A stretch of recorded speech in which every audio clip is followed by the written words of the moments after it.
You don't need to hit rock bottom to rise. You don't need some tear-jerking story of trauma to bounce back. There are many gurus out there, and that's exactly what they have. They hit rock bottom and they came back, and it's motivational and awesome. But I think the majority of people are like me, average. We don't have that core trauma story.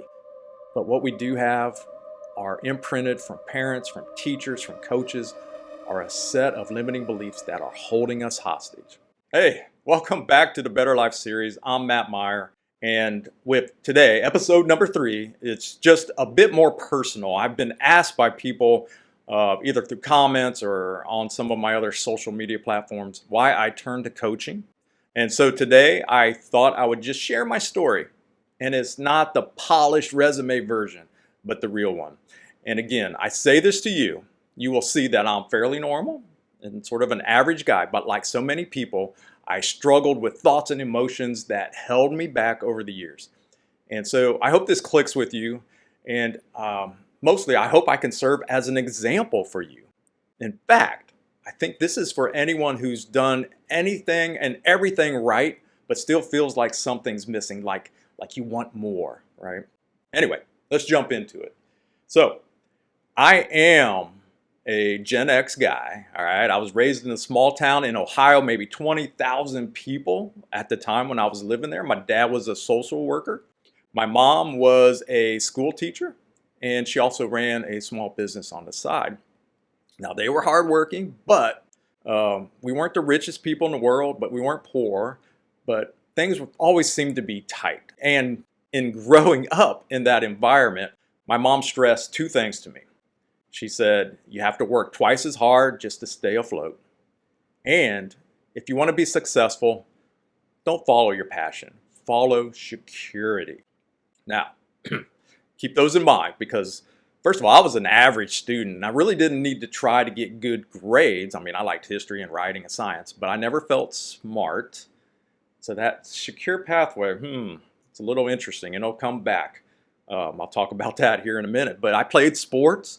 Football, basketball, baseball, and none of my parents, I was like one of the only student athletes who didn't have a parent in the audience or in the stands when I was playing. And it was because my mom would come home and she was just exhausted, right? She taught kids all day. She didn't want to go and be in the stands at a football game, in cold weather or whatever. And my dad passed away when I was just a sophomore in high school. So many of the sporting things, even when I was doing something awesome, I didn't have anybody there to see me and root me on. And the other thing, I mentioned my dad passed away. I struggled with my emotions all my life. And in fact, man, I did not even cry, shed a single tear at his funeral, and nor at my grandfather's. So somewhere along the line, somebody pounded into me that emotions are weakness. And also during my developmental period, another belief took root. Can you relate to this one? It is, if you want to be seen, you have to achieve. And these became some of the silent rules I was living by. So fast forward to college, I decided to study engineering. And it wasn't because I loved it, but because engineers made good money. Remember that secure pathway. And this is interesting, my mom talking about secure pathways. She also mentioned to me, when I told her about engineering, she goes, you probably aren't smart enough to make it. And that kind of motivated me to prove her wrong. I mean, I did struggle the first year, but I kept going. And the reason I kept going, this is cool too, is that a red Corvette was parked outside our dorm, and I saw it each morning walking to classes. And somehow that motivated me. I was into cars back then, and I thought, this is what a successful engineer gets, a nice car, and I'm going to get there too. So I kept going, graduated, got my mechanical engineering undergraduate degree. But right before I graduated, I co-opted. I had a cooperative job. It's like being an intern, and it was at an engineering factory, and it just helped me. I hated it. It just helped me realize that traditional manufacturing, being an engineer in that environment, it wasn't for me.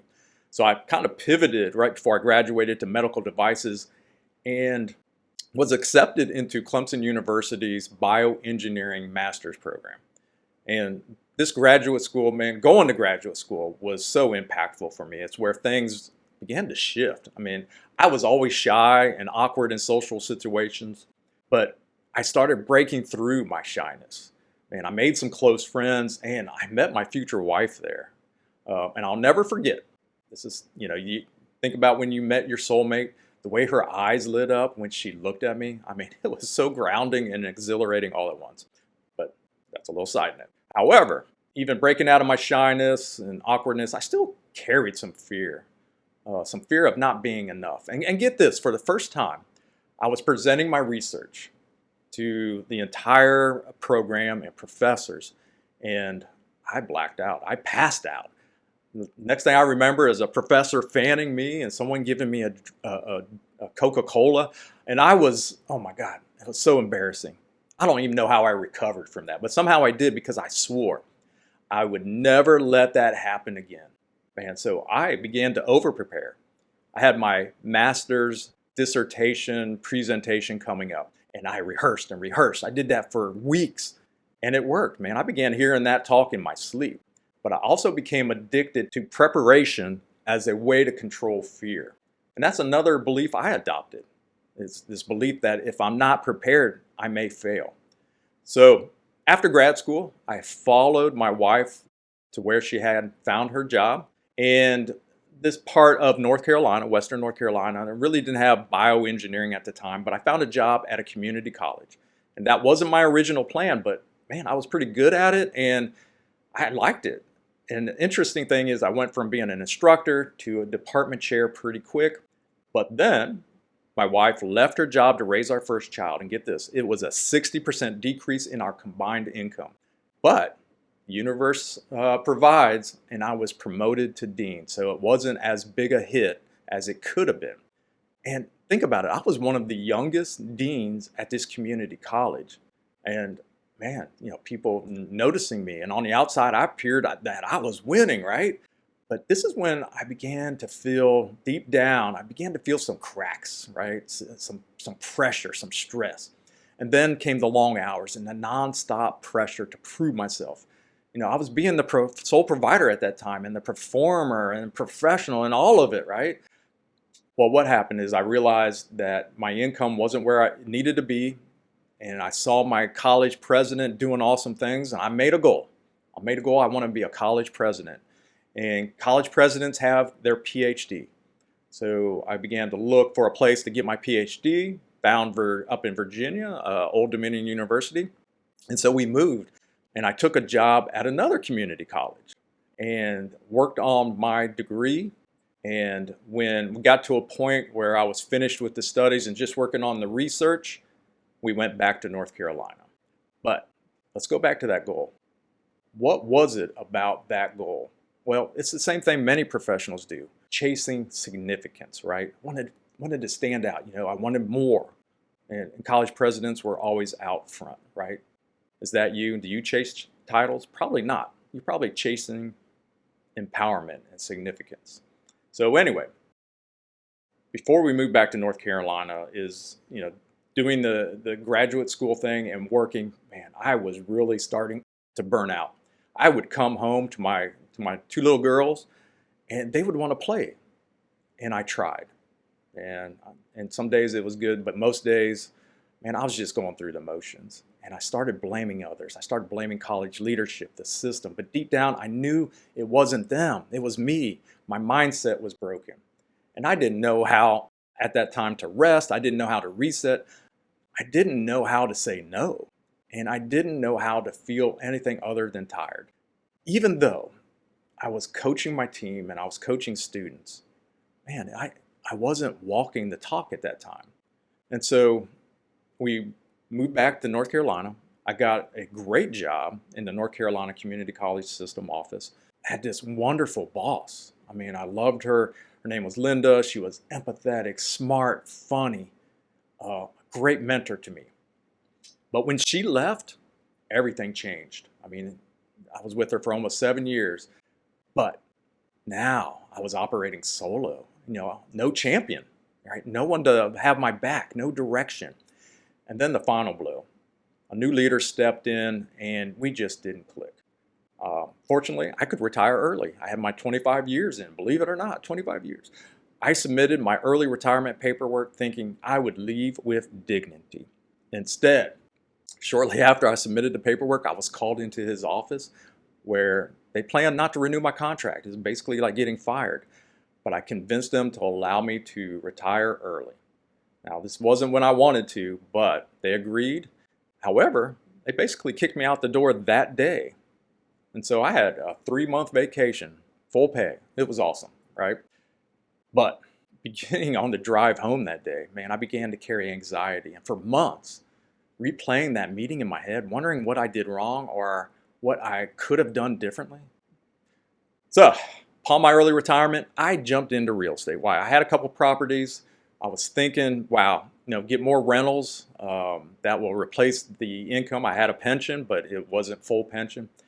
And so I really thought getting 20, 30 properties would equal peace. But this is kind of how it went. In less than a year, after I found a great partner, and together, including my own portfolio, we had 15 properties. But at that point, instead of peace, man, I felt panic.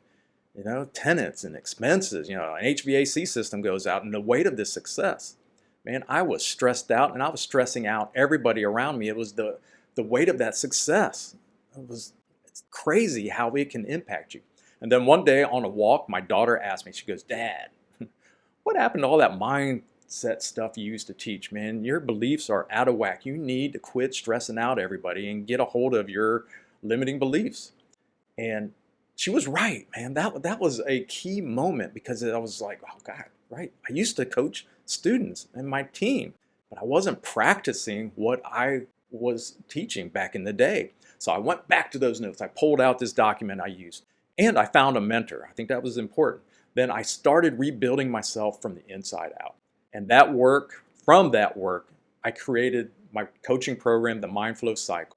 It's the exact steps that I put myself through and how I found my life again, my energy and my joy. And so I kind of want to talk about the Mind Flow Cycle a little bit because of the 4 core elements within it that I think are important.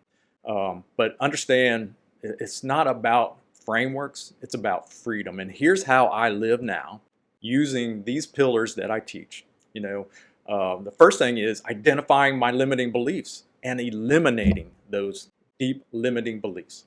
Every once I feel a ripple or a new one pop up, but they don't own me the way they did for many, many years. Pillar 1. I also protect my energy. I don't manage time, I manage energy. It's so important to understand where your valleys are and where your peaks are, and to schedule the high quality deep work where your peaks occur. And on those peaks, this is like pillar 3, I use flow sprints. They are focused, immersive work blocks, about 90 minutes, followed by real recovery, right? Don't do that flow sprint on your trough or your valley, do it on your peak. Then I also practice, talk about real recovery is radical rest. And it's not just sleep, it's unplugging. In between the different tasks during the day, find 10, 15 minutes to recover, either through meditation or drinking coffee in silence or journaling, whatever it is, walking out in nature. And then I end with a quick scan of my day, what's aligned and what's not. So those are the pillars. They aren't hacks. They're basically how I protect my most valuable asset I have, which is me, myself, and my presence in the moment. So if you're in a place where life looks good on the outside but feels so heavy on the inside, I've been there. And you don't need to hit rock bottom to rise. You don't need some tear-jerking story of trauma to bounce back. There are many gurus out there, and that's exactly what they have. They hit rock bottom and they came back, and it's motivational and awesome. But I think the majority of people are like me, average. We don't have that core trauma story. But what we do have are imprinted from parents, from teachers, from coaches, are a set of limiting beliefs that are holding us hostage. And what we need is just the right support, the right system, and the belief that it's okay to want more, to want to be special, to earn more wealth. So If this story resonated, man, I would love to hear from you in the comments. And if you're ready to create your own version of a better life, stick around. This series is really just getting started. This was episode 3. We've got more coming out every Sunday at 7:45. I think I'm posting these videos. And thanks for watching. Stay strong, and I'll see you in the next one. Take care.